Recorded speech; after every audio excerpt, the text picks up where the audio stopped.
Nah, teman-teman yang mau join di apa namanya sesi tanya jawab Zoom meeting ini, nah silahkan nanti bisa cek linknya di deskripsi. Jadi ceritanya ini kita record Rizkina biar jadi apa namanya bisa diupload nanti di YouTube. Mana soalnya udah dikirim belum?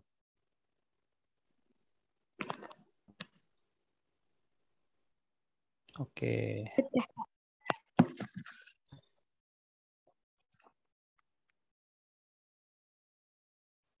Wah, ini kayaknya banyak soal susah juga ya nih. Nah, kalau kalau misalnya ada mungkin soal-soal yang apa namanya saya nggak bisa jawab, ya mohon maaf ya.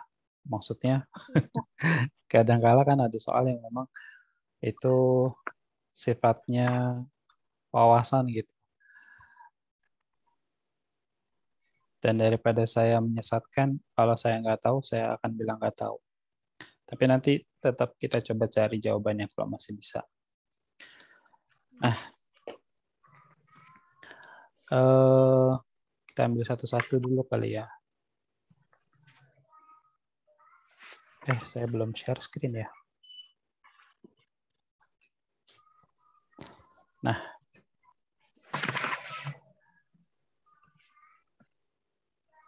kita ambil satu-satu dulu. Ini nomor 38. Ini soal asli SIMAK UI, Rizkina. Iya, 2011, kode 812. Oh, berarti saya yang belum punya koleksi ini. Air Sungai Kapuas yang mengalir di kota Putus Sibau memiliki kualitas yang setara dengan air Sungai Barito yang mengalir di kota Puruk Cahu. Sebab kota Putus Sibau terletak di Provinsi Kalimantan Barat, sedangkan kota Puruk Cahu terletak di Provinsi Kalimantan Selatan. Sungai Kapuas memiliki kualitas yang setara dengan air Sungai Barito. Sebab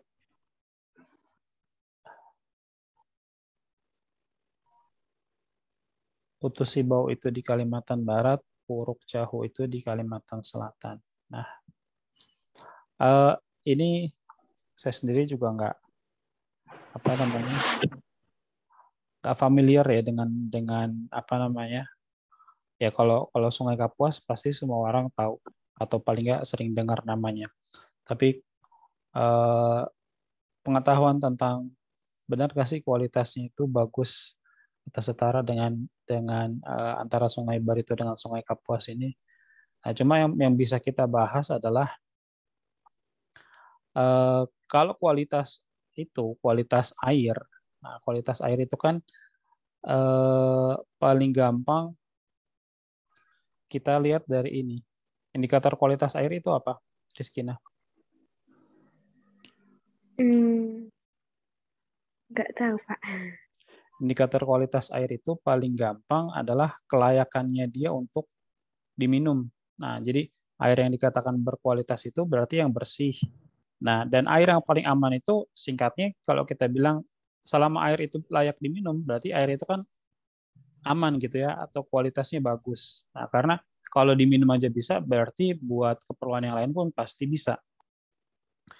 Nah, masalah kualitasnya apakah sama antara Kapuas dengan Barito, nanti kita cari tahu lagi lebih lanjut, tapi yang jelas pertama itu, kita harus tahu dulu namanya kualitas air itu dilihat dari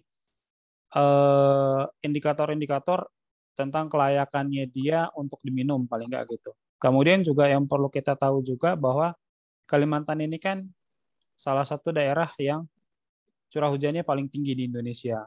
Nah, itulah sebabnya dia punya sungai-sungai yang banyak. Sungai-sungainya besar-besar, sungainya banyak, dan juga akhirnya dimanfaatin bisa buat transportasi. Nah, tapi sekali lagi masalah kualitasnya nanti kita cari tahu lagi ya.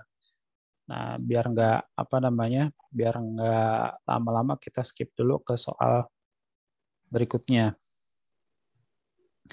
39 Polusi udara yang tinggi dapat terjadi terutama di daerah yang datar. Sebab daerah yang datar cenderung menghambat pergerakan udara.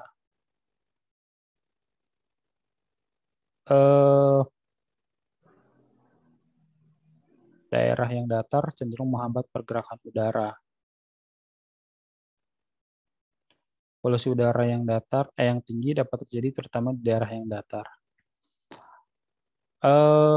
Sebetulnya polusi itu apakah apa namanya? Sekarang pertanyaannya, apakah polusi itu bisa ada kaitannya dengan morfologi?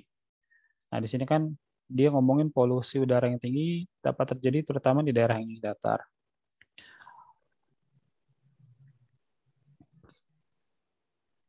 Polusi, apakah ada hubungannya dengan morfologi atau topografi suatu wilayah?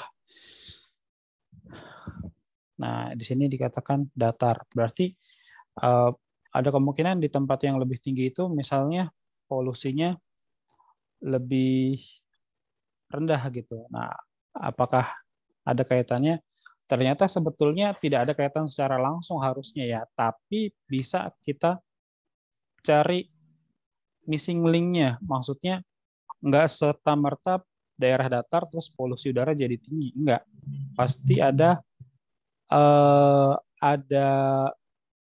rangkaiannya atau ada runutannya gitu. Pertama gini dulu. Daerah datar. Daerah datar, maka di sini cocok untuk permukiman. Nah, kemudian juga terutama cocok juga untuk industri. Nah, karena industri dan berbagai kegiatan di perkotaan itu kan harus di area yang datar dong. Nah, barulah gara-gara daerah datar ini cocok untuk industri, maka daerah datar ini juga memiliki polusi udara yang tinggi.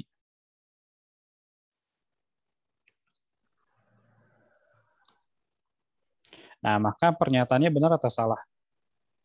Benar. Benar, walaupun memang kita harus mikir dulu gitu ya, maksudnya emang ada hubungan langsung antara daerah datar sama polusi udara? Harusnya kan nggak ada, tapi ternyata ada, tadi ya istilah saya missing link gitu. Jadi uh, nggak secara langsung daerah datar ujuk-ujuk langsung polusi udara, tapi daerah datar cocok untuk permukiman, cocok untuk industri dan polusi udaranya jadinya tinggi. Nah, di mana ada permukiman berarti di situ kan ada manusia yang tinggal, yang mana berbagai kegiatan manusia itu nanti ada yang menghasilkan polusi, seperti menggunakan kendaraan bermotor, kemudian bakar sampah, kan kayak gitu-gitu ya. Belum lagi yang kegiatan usaha industri, nah polusi udara tinggi. Jadi pernyataannya di sini benar.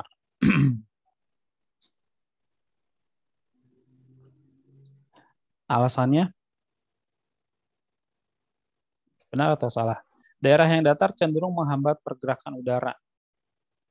Daerah yang datar cenderung menghambat pergerakan udara. Iya, saya rasa salah ya, karena pergerakan udara itu gini. Pergerakan udara dipengaruhi atau ditentukan oleh perbedaan tekanan. Nah, perbedaan tekanan, kemudian kerapatan, dan suhu udara. Jadi, kalau bicara daerah datar cenderung menghambat pergerakan udara, agak pengecualian gini, misalnya kalau daerah datarnya itu banyak bangunan, itu mungkin bisa menghambat pergerakan angin gitu kan.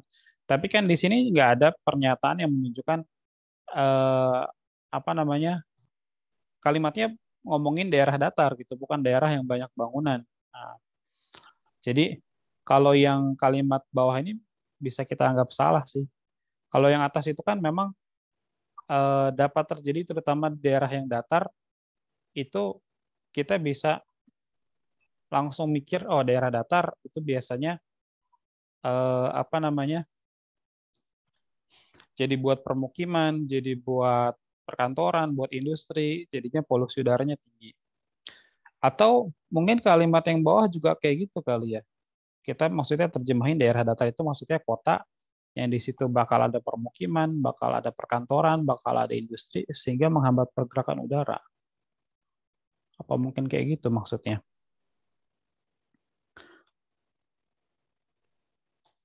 Nah ini bisa multi tafsir lagi nih. Padahal ini geografi ya, bukan sosiologi. Kalau sosiologi kemarin banyak multi tafsir juga. Tapi enggak lah ya, harusnya kalau memang dia mau bicara yang tadi gedung-gedung itu menghambat pergerakan udara, maka ya udah harusnya dia tulis gedung-gedung gitu ya, atau perkantoran atau bangunan-bangunan, bukan daerah datarnya gitu. Jadi ini kita anggap salah ya. Ini kita anggap salah. Jadi jawabannya apa? C. C. Jawabannya C. Pak, ini kan suhu udara itu mempengaruhi pergerakan udara. Itu maksudnya kalau semakin tinggi itu semakin lambat apa gimana pengaruhnya? Perbedaannya. Jadi kalau suhunya cuma panas atau cuma dingin, tapi nggak ada perubahan, itu nggak ngaruh.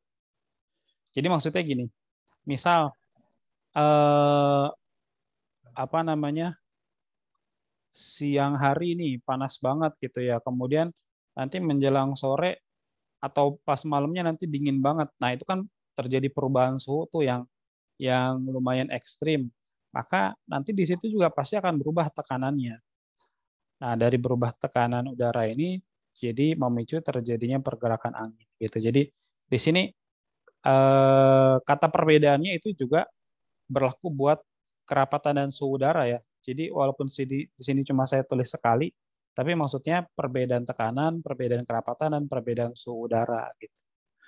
Ya, mungkin perlu diketik lagi lah ya, walaupun secara bahasa ini jadinya kalimatnya boros, tapi biar nggak salah makna lah gitu ya. Nggak apa-apa. Jadi kalau di bahasa ini pasti diprotes sama guru bahasa, ini kalimat nggak efektif. Tapi kalau nggak digituin nanti jadi ambigu gitu ya, karena kayak tadi Eskina jadinya nanya suhu udara yang kayak gimana yang menghasilkan pergerakan udara gitu ya tadi. Nah, jawabannya mau suhunya dingin doang atau panas doang, kalau itu tidak terjadi perubahan, itu tidak menghasilkan angin. Nah, kalau ada perubahan suhu, nah baru nanti kan juga ngaruh ke perubahan tekanan, baru deh nanti ada pergerakan angin gitu. Makanya eh, paling gampang gini, untuk membuktikannya ya dalam kehidupan sehari-hari. Pernah nggak Rizkina misalnya lagi makan sesuatu yang anget gitu ya, entah nasi atau apa kayak yang berkuah gitu. Terus tiba-tiba minumnya dingin dengan kondisi badan yang belum siap menerima air dingin. Itu kadang-kadang kita suka ngerasa kembung tiba-tiba gitu kan. Kita suka Iya. ngerasa apa namanya mual gitu, kayak masuk angin. Nah, itu membuktikan bahwa perubahan suhu itu nanti yang bikin angin itu jadi bergerak gitu. Sebenarnya bukan perubahan suhunya tapi perubahan tekanannya. Karena perubahan suhu juga pasti berkaitan dengan perubahan tekanan. Kita lanjut ke soal berikutnya. Oh ya, tadi kayaknya ada yang chat di grup. Oh, masih Rizkina juga yang ngirim soal ya, kirain yang lain. Nomor berapa sekarang? 40. Nomor 40.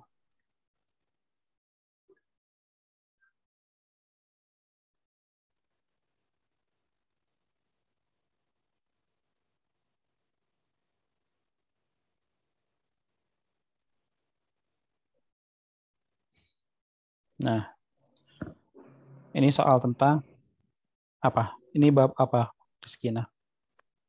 SIG. SIG, mantap. Data titik, garis, dan area yang diperoleh dari GPS adalah jenis data raster. Nah, data raster itu apa, Rizkina? Yang pixel Iya, grid benar. itu. Iya, benar. Mantap. Jadi, Data raster adalah data spasial dalam SIG yang berbasis pixel atau grid atau kotak-kotak. Jadi di sini kan data spasial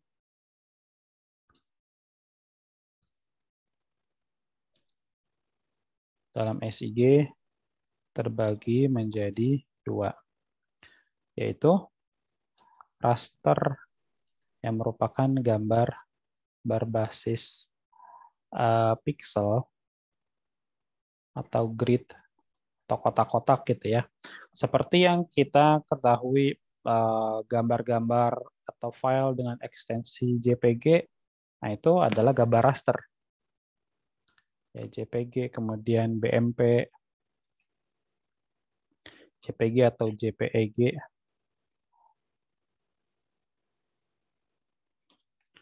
Nah, sedangkan yang vektor itu adalah dia data spasial yang apa? Yang titik. Berbasis, Titik garis. iya, titik, garis, dan area atau poligon. Poligon. Iya, mantap. Wah, ini Rizkina udah mantep kayaknya bab SIG-nya nih. Jadi jelas pernyataannya benar atau salah? Salah. Salah, karena harusnya itu jenis data Vektor. vektor, bukan raster. Nah, ini salah. Harusnya vektor, bukan raster.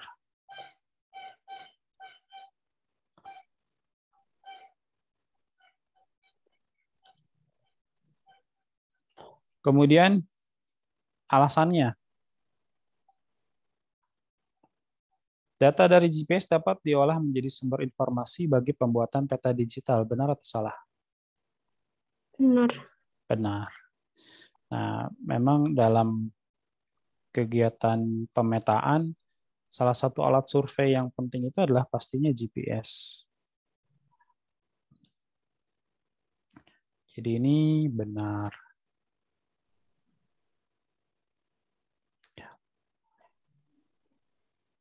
Maka jawabannya D.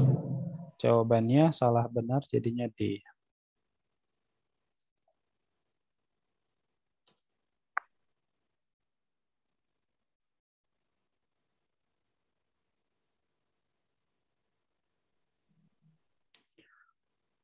Terus kita lanjut ke nomor berikutnya.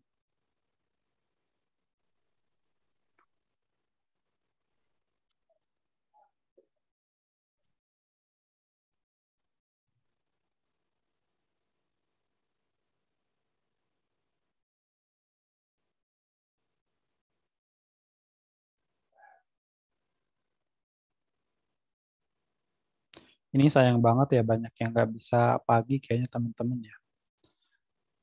Mereka kayaknya pada bimbel. Saya kalau malam itu udah lama sih nggak biasa ngajar malam. Paling malam itu jam habis maghrib lah.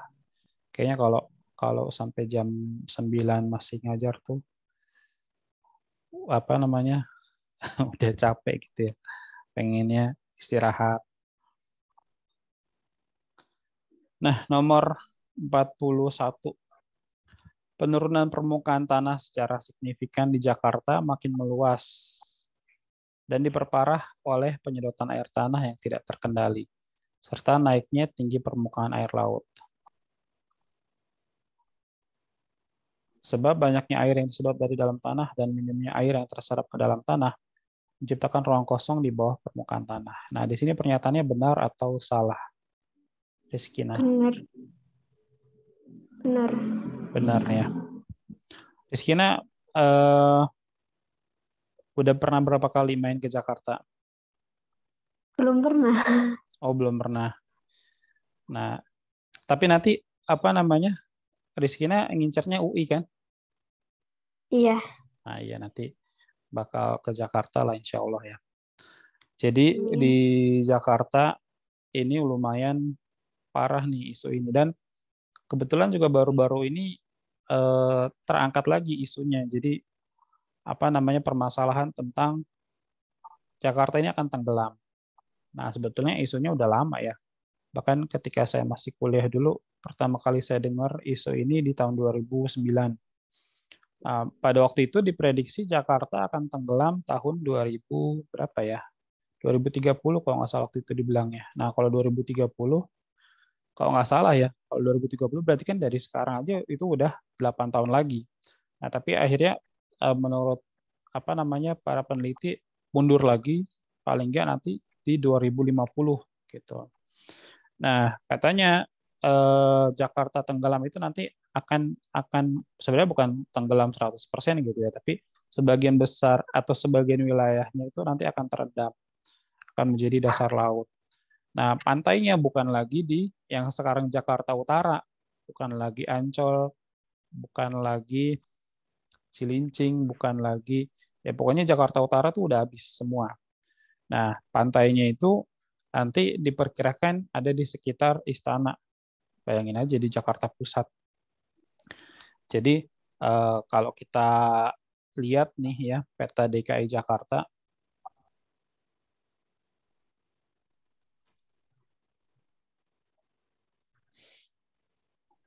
nah peta DKI Jakarta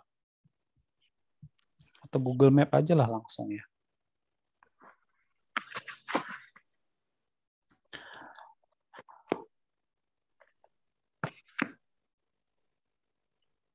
Nanti diperkirakan air laut itu akan naik. Sebenarnya bukan air lautnya naik, tapi daratannya yang ambles. Kok lama ya ini? Tiba-tiba jadi lemot koneksinya. Nggak seru banget. Lagi butuh begini malah lemot. Ya udahlah kita ambil yang gambar aja. Nah, ini. Jadi sekarang kan lautnya di sini. Nah, Jakarta Pusat tuh yang warna pink ini ya. Jakarta Pusat yang warna pink. Monas itu ada di persis di tengah-tengah sini. Ini kalau nggak salah Gambir nih tulisannya. Nah, jadi bayangin aja. Kan Istana Negara tuh ya dekat-dekat sini lah ya. Dekat-dekat sini. Nah, pantainya itu ntar ada di sekitar sini. Berarti ini kehapus semua nih yang kuning. Yang Jakarta Utara. Gitu. Nah, kenapa sih bisa terjadi fenomena itu? Atau maksudnya belum terjadi sih ya, tapi kenapa kok diprediksi bakal terjadi kalau kalau kondisinya itu tidak kunjung membaik? Nah, itu akan bisa terjadi juga. Sebabnya adalah ini disebutin di kalimat soal penyedotan air tanah yang tidak terkendali. Nah, penurunan permukaan tanah secara signifikan di Jakarta makin meluas dan diperparah oleh penyedotan air tanah yang tidak terkendali serta naiknya tinggi permukaan laut. Ini adalah pernyataan yang benar, ya. Jadi fenomena apa yang kita bisa bahas di sini, yaitu namanya adalah salah satunya intrusi air laut juga, ya. Walaupun kalau intrusi itu bukan bicara apa namanya penurunan permukaan tanah, tapi intrusi itu bicara tentang masuknya air laut ke dalam tanah. Yang mana penyebabnya juga sama, penyedotan air tanah yang berlebihan. Nah, kita ambil gambar yang ini deh. Nih. Ini intrusi. Rizkina udah pernah tahu belum tentang intrusi air laut? Masuknya air laut ke tanah. Iya. Nah, jadi ini Soalnya ada yang tanah iya. Ini ada dua kondisi ini ya. Ini yang atas natural condition, kondisi yang alami yang masih normal. Ini yang udah terjadi intrusi air laut. Nah, jadi Sang Pencipta itu udah bikin segala sesuatunya di alam semesta itu udah sempurna banget lah gitu ya. Tapi manusia yang bikin kerusakan. Nah, di sini dibuat daratan tuh lebih tinggi daripada lautan pastinya. Kemudian juga kita tahu bahwa di dalam atau di bawah tanah itu kan ada air. Dan ternyata air di dalam tanah itu dengan air laut itu ketemu. Dan mereka tuh sebetulnya saling menekan. Dan dengan posisi tanah yang lebih tinggi, nah, maka si air tanah ini akan menang melawan tekanan dari laut. Sehingga air laut tuh nggak diizinin untuk masuk. Tapi gara-gara manusia mengambil air tanah secara berlebihan, nah efeknya apa? Efeknya ya nantinya air yang tadinya harusnya itu berperan menekan air laut gitu ya, mengadang supaya air laut itu nggak masuk ke dalam tanah, dia kesedot berlebihan, akhirnya ya air lautnya bisa masuk gitu. Nah, belum lagi masalah selain intrusi akibat air tanah yang disedot secara berlebihan ini juga bisa bikin tanahnya jadi ambles. Kok bisa? Ya bisa, kan airnya di bawah kita. Dan gimana pun juga air itu kan jadi penopang yang ada di atasnya gitu ya. Ketika itu disedot kan terjadi kekosongan ruang tuh di dalamnya. Nah, sedangkan di atasnya diberi tekanan atau beban yang berat. Apalagi kita bicara Jakarta. Jakarta adalah kota dengan mall terbanyak di dunia. Nah, yang mana eh, itu status yang sebetulnya belum pantas disandang sama Jakarta ya, karena Jakarta ini adanya di negara yang masih berkembang gitu. Kecuali kalau misalnya negara kita ini udah jadi negara maju gitu, ya mungkin nggak akan terlalu masalah. Kan pantas-pantas aja mungkin menyandang kota dengan mall terbanyak di dunia. Jadi gara-gara pembangunan gedung-gedung besar itu terlalu banyak, maka bebannya juga berat. Jadi tekanan ke bawahnya kan besar. Sementara penyedotan air tanah itu juga besar-besaran. Nah, makanya Jepang beberapa dekade lalu itu mengalami masalah yang sama gitu ya, ancaman tenggelamnya daratan mereka, kemudian juga intrusi. Tapi mereka cepat sadari dan akhirnya mereka beralih tidak lagi menyedot air tanah gitu. Nah, terus solusinya apa dong buat kita? Ya solusinya sama. Kita jangan lagi nyedot air tanah, kita manfaatin aja dari air pump. Lu air pump kan bayar. Iya, harusnya memang kalau kondisinya udah kayak gini, ini kan udah kepentingan kita bersama ya. Bahkan kalau bisa dibilang kan urusannya Jakarta itu berarti urusannya Indonesia juga, karena ya sekarang pemerintahan kan masih di sini walaupun nantinya akan dipindahkan ke Kalimantan. Nah, harusnya dari pemerintahnya lah yang gimana caranya gratisin aja air. Nah, ketika air udah digratisin, orang itu kan akan sukarela dong suruh pindah, maksudnya suruh ganti gitu. Jangan lagi nyedot air tanah, udah air kami kasih gratis gitu. Kalau pemerintah bilang kayak gitu kan, kita pasti senang-senang aja gitu. Kita pasti nurut-nurut aja. Nah, yang jadi permasalahan kalau akhirnya kita disuruh atau dipaksa buat berlangganan PAM, sementara harganya itu makin lama makin mahal kan gitu. Dan juga Kalau belum air tentu. pump mobilnya dari mana, Pak? Nah, air pump itu apa namanya macam-macam ya, dari terutama sih dari gunung ya kalau nggak salah. Jadi eh, kebetulan di dekat tempat saya ini ada apa namanya, kalau orang bilangnya gudang air di daerah Jakarta Timur sini. Nah, itu kalau saya lihat ya di tempatnya itu banyak truk-truk yang bawa air gitu kan, yang biasa kita lihat mungkin di jalanan yang dia ngisi agen-agen galon gitu. Nah, itu banyak truk-truk yang kayaknya itu mereka ngambil air dari gunung gitu. Kemudian mereka bersihin lagi baru nanti disalurin ke para pelanggan melalui pipa-pipa. Nah, eh,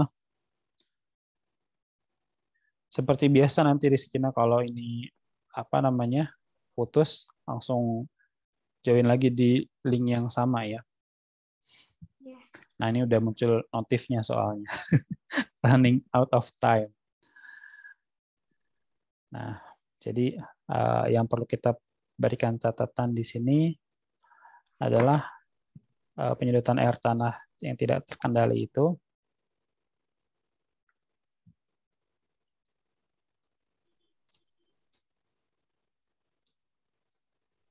Pak, tadi kan yang tenggelam itu yang Jakarta Utara, tapi yang Ya, Jakarta Pusat kenapa kok nggak tenggelam? bukan nggak tenggelam, belum gitu. Nah, karena kan Jakarta Utara yang langsung ketemu dengan laut, maksudnya gitu. Oh, Jadi karena semakin turun ya udah daerah yang tadinya pantai airnya dia turun jadi dasar laut gitu, ambles. Penyedotan air tanah yang tidak terkendali dapat menyebabkan intrusi air laut dan penurunan permukaan tanah. Sebab di sini kita lihat kalimat bawahnya, alasannya banyaknya air yang disedot dari dalam tanah dan minimnya air yang terserap ke dalam tanah menciptakan ruang kosong di bawah permukaan tanah. Nah, ini benar juga ya. Jadi gini, misal ya, katakanlah ada yang mau mencoba membantah gitu. Loh, tenang aja, nggak bakal ambles kok. Ya kan masih ada hujan. Airnya turun kan nyerap ke dalam tanah, nanti terisi lagi. Iya memang benar, nanti terisi lagi. Tapi masalahnya kecepatannya sama atau enggak. Kan gitu. Eh, Kalau kita nyedot air, dengan kita nunggu air lagi itu terisi di dalam tanah gitu kan. Untuk mengisi kekosongan yang udah eh, kita bikin gitu dari apa namanya kegiatan penyedotan kita, itu sama nggak kecepatannya? Nah, kan permasalahannya nggak sama gitu, yang jadi masalah nggak sama. Kita nyedot air itu lebih cepat daripada kita nunggu air itu terisi lagi di dalam tanah. Jadi kan dari proses infiltrasi itu, jadi setelah hujan air menyerap ke dalam tanah terus mengisi lagi akuifer, mengisi lagi rongga-rongga di dalam tanah itu kan prosesnya jauh lebih lambat daripada kecepatan kita nyedot airnya ya kan. Ya kita nyedot airnya pakai mesin lagi, pakai jet pump segala macam. Nah, sedangkan nyerapnya air ke dalam tanah itu ya pelan-pelan banget kan gitu. Jadi di sini kita jawab A atau B. Ini sebab akibat ah, atau enggak? Iya, benar. iya, Ini kita jawab A. Karena ini berhubungan sebab akibat. Nah, kalau udah benar sama benar, terus kan kadang-kadang kita nemu kondisi kayak gini, Rizky. Nah, ini udah benar sama benar nih, tapi kayaknya bingung antara A atau B ya. Ini sebab akibat atau enggak ya? Itu ada triknya enggak? ada. Triknya Kayak gimana? pas disebut itu kayak hmm, ya dihubungin gitu sebab banyaknya air yang disedot bla bla bla gitu. Nah, Kayak triknya, nyambung nggak sama uh, uh, atasnya. triknya adalah kalau udah nemu kondisi kayak gini, udah benar sama benar, dan kita bingung uh, ini sebab akibat atau enggak ya. Kita baca yang bawahnya dulu, terus kata sebabnya diganti dengan maka, baru baca yang atas. Nah, kita coba ya. Banyaknya air yang disedot dari dalam tanah dan minimnya air yang terserap ke dalam tanah menciptakan ruang kosong di bawah permukaan tanah. Maka penurunan permukaan tanah secara signifikan di Jakarta makin meluas dan diperparah oleh penyedotan air tanah yang tidak terkendali serta naiknya tinggi permukaan air laut. Nah, ini kan masih nyambung, ya kan?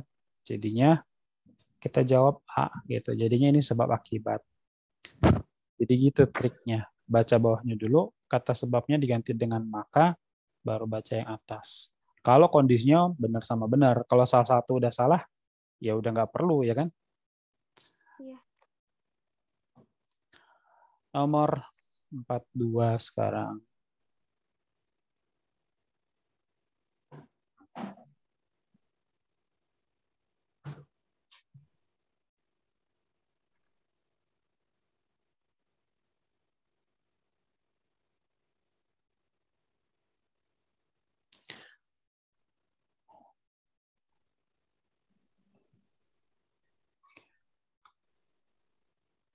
Nah, nomor 42, berdasarkan analisis perkembangan kota dari aspek ekonomi, sosial, dan budaya, Kota Jakarta telah memasuki stadium juvenil.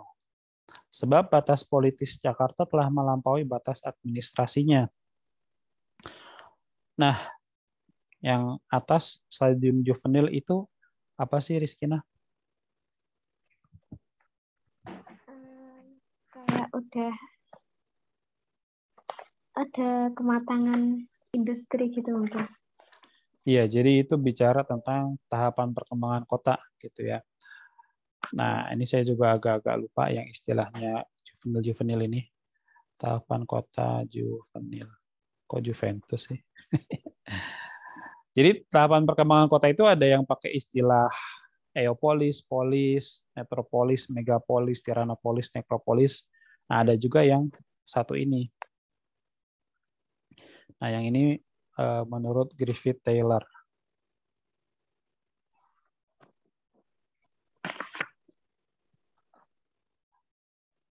Yaitu ada infantil, juvenil, mature, dan senil ya. Ada 4 ya. Iya. Nah, kita masukin sini dulu.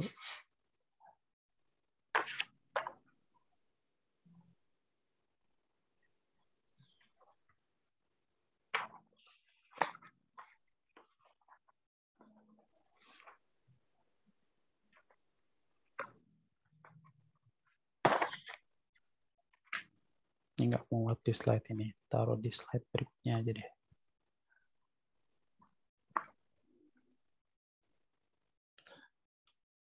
Nah, yang pertama stadium infantil. Tahap ini permukiman ditandai dengan adanya kawasan campuran tanpa batas pemisah antara wilayah domestik dan komersial atau wilayah yang lebih kaya dan lebih miskin. Bangunan cenderung tersebar secara tidak merata ke semua penjuru wilayah. Kemudian, stadium juvenil, pada tahap ini mulai ada pemisahan antara area perdagangan dan permukiman. Pertokoan mulai berkumpul di pusat wilayah. Permukiman mulai dibangun di pinggiran kota, sementara pabrik-pabrik mulai dibangun di mana-mana.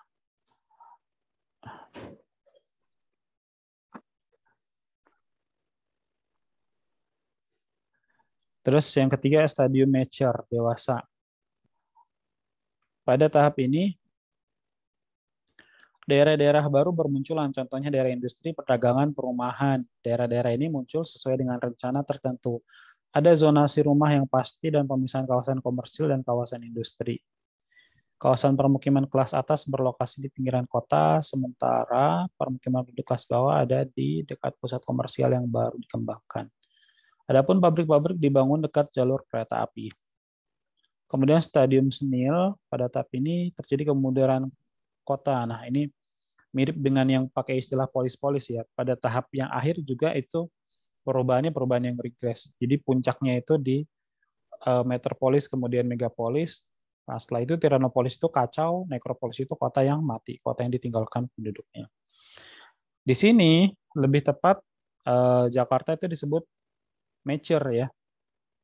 Nah, Jakarta itu masuknya ke stadium yang udah dewasa, mature. Sebab batas politis Jakarta telah melampaui batas administrasinya. Nah, benar nggak ini, Rizkina? Iya, Ya, mungkin kayaknya. beberapa detik lagi habis. Benar ya. Maksudnya apa? Batas politis melampaui batas administrasi. Kayak semuanya udah dimanfaatin gitu buat administrasi. Nah, tapi ini kayaknya masih muat ya. Tadi itu ada teks-teks yang nggak perlu.